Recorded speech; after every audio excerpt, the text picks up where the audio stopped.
ಆಜಿ ಮಸಾಲ. ಎಂತ ಅಡಿಗೆಯ ರುಚಿಯಾಗೋ ರಹಸ್ಯವು 20 ರೂಪಾಯಿ ಮಾಡ್ತೀನಿ ಅಂತಾರೆ. ಕಾನೂನಾತ್ಮಕವಾಗಿ ಮಾತಾಡಿದ್ರೆ ನಾಶ ಆಗ್ತದೆ. ಕಾನೂನಿಗಿಂತ RSS ದೊಡ್ಡದ ಮತ್ತು ಇವರಿಗೆ ನಾಶ ಮಾಡೋ ಉದ್ದೇಶನೇ ಇದೆ ನೋಡಿ. ಭಯೋತ್ಪಾದನೆ ಸಂಘಟನೆನ RSS 100 ವರ್ಷ ಕಂಡಂಥ ಒಂದು ದೇಶಭಕ್ತ ಸಂಘಟನೆ. ಅವ್ರು ಯಾರೂ ನಾಶ ಮಾಡುವಂಥ ಬಾಂಬೆಯನ್ನು ತಯಾರು ಮಾಡೋದಿಲ್ಲ. ಅವ್ರ ಕೈಯಾಗ ಏನಾರು ಆಯುಧ ಶಸ್ತ್ರಾಸ್ತ್ರಗಳು ಹಿಡಿದಿಲ್ಲ. ಈ ದೇಶನಾಗ ಯಾರು ನಾಶ ಮಾಡ್ಲಕತ್ತಾರ, ಯಾರು ಬಾಂಬ್ ಹಾಕ್ಲಕತ್ತಾರ ಅವ್ರನ್ನ ಬಿಟ್ಟು ನಮ್ಮ ಪ್ರಿಯಾಂಕಾ ಖರ್ಗೆ ಅವರು ಬರೀ ಮಾತು ಎತ್ತಿದ್ರೆ RSS ಅಂತಾರೆ.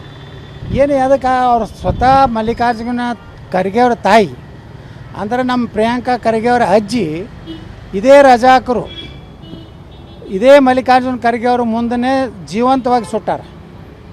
ಇವ್ರ ಅಜ್ಜಿನೇ ಯಾರು ರಜಾಕರು. ಆದ್ರೆ ದುರ್ದೈವ ಅಂದ್ರೆ ನಮ್ಮ ಪ್ರಿಯಾಂಕಾ ಖರ್ಗೆ ಹೇಳ್ತಾರೆ ರಜಾಕರು ಬೇರೆ ಆಯ್ತು, ಮುಸಲ್ಮಾನರು ಬೇರೆ ಆಯ್ತು. ಏನು ಅರ್ಥ ಇದು? ರಜಾಕರು ಬೇರೆ ಆಯ್ತು, ಮುಸಲ್ಮಾನರು ಬೇರೆ ಆಯ್ತು. ಅಂದ್ರೆ ಇಷ್ಟು ಮೂರ್ಖತನದ ಹೇಳಿಕೆ ಕೊಟ್ಕೊಂಡು ಒಂದು ಜವಾಬ್ದಾರಿ ಇದ್ರಾಗ ಅದಾರೆ, ಗೃಹ ಮಂತ್ರಿಗಳದಾರೆ. ಗೃಹ ಮಂತ್ರಿ ಇದ್ದವರು ಯಾವುದೇ ಸಂಘಟನೆ ಬಗ್ಗೆ ಅದು ದೇಶ ಭಯೋತ್ಪಾದನಾ ಸಂಘಟನೆ ಇದ್ದರೆ, ದೇಶ ವಿರೋಧಿ ಚಟುವಟಿಕೆ ಮಾಡ್ತಿದ್ರೆ, ಈ ದೇಶದಲ್ಲಿ ಏನಾದರೂ ಅದರಿಂದ ದಂಗೆ ಆಗಿದ್ದರೆ ಅಂಥ ಕ್ರಮ ಕೈಗೊಳ್ಳಿ ಗೃಹ ಮಂತ್ರಿಯಾಗಿ. ಇವತ್ತು ಯಾವುದೇ ರೀತಿಯಿಂದ ಜನರಿಗೆ ತೊಂದರೆ ಆಗದ ರೀತಿಯಲ್ಲಿ ಇಡೀ ದೇಶದಲ್ಲಿ ಇವತ್ತು ಪಥಸಂಚಲನ ನಡೀತದೆ. ಎಲ್ಲಾದರೂ ಒಂದು ಕಡೆ ಹಿಂದೂ ಮುಸ್ಲಿಂ ಗಲಾಟೆ ಆಗ್ಯದ, ಎಲ್ಲರ ಗಲಭೆ ಆಗ್ಯದೆ. ಅದು ಕರ್ನಾಟಕದಲ್ಲೇ ಎಲ್ಲಾದರೂ ಸ್ವತಃ ಚಿತ್ತಾಪುರದಲ್ಲೇ ಪಥಸಂಚಲನ ಆಯಿತು, ಅಲ್ಲೇನಾದರೂ ಗಲಭೆ ಆಯಿತಾ?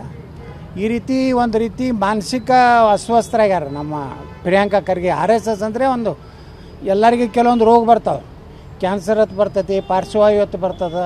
ಹಂಗೆ ಪ್ರಿಯಾಂಕಾ ಖರ್ಗೆ ಅವ್ರಿಗೆ RSS ರೋಗ ಒಂದು ಬಂದೈತೆ. ಆ RSS ರೋಗ ಅವ್ರಿಗೆ ಹತ್ಕೊಂಡು ಬಿಟ್ಟೈತಿ. RSS ಅಂತ ಒಂದು ಪವಿತ್ರವಾದಂಥ ದೇಶಭಕ್ತಿ ಸಂಘಟನೆ. ಅವ್ರನ್ನು ನಿಷ್ಕಾಮ ಯಾವುದೇ ರೀತಿಯಿಂದ ತಾವು ಸ್ವಾರ್ಥಕ್ಕಾಗಿ ಬಯಸದೆ ಕೆಲಸ ಮಾಡೋರ ಬಗ್ಗೆ ಏನು ಬಿಡಲಿ, ಏನು ಒಳ್ಳೆ ಕೆಲಸ ಅವ್ರ ಜಿಲ್ಲೆ ಒಳಗೇ ಭಯೋತ್ಪಾದಕರು ಸಿಗಲಾಕತ್ತಾರೆ. ಅದನ್ನು ಹಿಡಿದು ಬಿಟ್ಟು ಒಳ್ಳೆ RSS ಇದರಿಂದ ಅವ್ರು ಎಲ್ಲೋ ಒಂದು ಕಡೆ ಮಾನಸಿಕ ಅಸ್ವಸ್ಥರಾಗ್ಯಾರ ತನಗೆ ಅನ್ನಿಸ್ತದೆ. RSS ಅವ್ರಿಗೆ ಅದನ್ನೇ ನಾಶ ಆಗ್ತೀರಿ ಅಂತ ಹೆದರಿಸ್ತಾರೆ. ಭಾಳ ಅಂದ್ರೆ ನಮ್ಮನೇನು ಸಾಯಿಸ್ತಾರ ಅಂತೇಳಿ ಇವತ್ತು ಹೇಳಿಕೆ ಕೊಟ್ಟಿದ್ದಾರೆ. RSS ಯಾರೂ ನಾಶ ಮಾಡೋದಿಲ್ಲ. ರಜಾಕರು ನಾಶ ಮಾಡಿದ್ರು ಅವ್ರ ಅಜ್ಜಿನ. ನಾಶ ಮಾಡೋ ಸಂಸ್ಕೃತಿ ಅವ್ರದ್ದು. RSS ಇಡೀ ದೇಶವನ್ನು ಒಕ್ಕಟ್ಟು ಮಾಡಬೇಕು, ದೇಶಭಕ್ತಿಯನ್ನು ನಮ್ಮ ಸಣ್ಣ ಪೀಳಿಗೆ ಅಂತಲೇ ದೇಶಭಕ್ತಿ ಕಲಿಸ್ಬೇಕು ಅನ್ನೋದು RSS ದೇ ಇದೆ. RSSನಲ್ಲಿ ಎಂದೂ ಯಾವುದೇ ಒಬ್ಬ ಸ್ವಯಂ ಸೇವಕನಿಗೆ ನಾಶ ಮಾಡುವಂಥ ಬುದ್ಧಿ ಅಥವಾ ಗುಣ ಅಥವಾ ಟ್ರೈನಿಂಗ್ RSSನಲ್ಲಿ ಕಲಿಸೋದಿಲ್ಲ. ಅಲ್ಲೇನು ಕಲಿಸಿದ್ರು ದೇಶಪ್ರೇಮ, ನಮ್ಮ ಸಂಸ್ಕೃತಿ, ನಮ್ಮ ಸಮಾಜ, ಭಾರತ ಮಾತೆಯನ್ನು ವೈಭವ ಸ್ಥಾನಕ್ಕೆ ಒಯ್ಬೇಕು ಅನ್ನೋದಕ್ಕೆ ಬಿಟ್ಟರೆ ಅವ್ರನ್ನ ಹೊಡಿ, ಇವ್ರ ಕಡಿ, ಅಲ್ಲಿ ಬಾಂಬ್ ಹಾಕು, ಇಲ್ಲಿ ಹೊಡಿ, ಇವ್ರು ಮತಾಂತರ ಮಾಡುತ್ತೆ, ಎಲ್ಲೂ RSS ಅಂತ ಕೆಲಸ ಮಾಡೋದಿಲ್ಲ.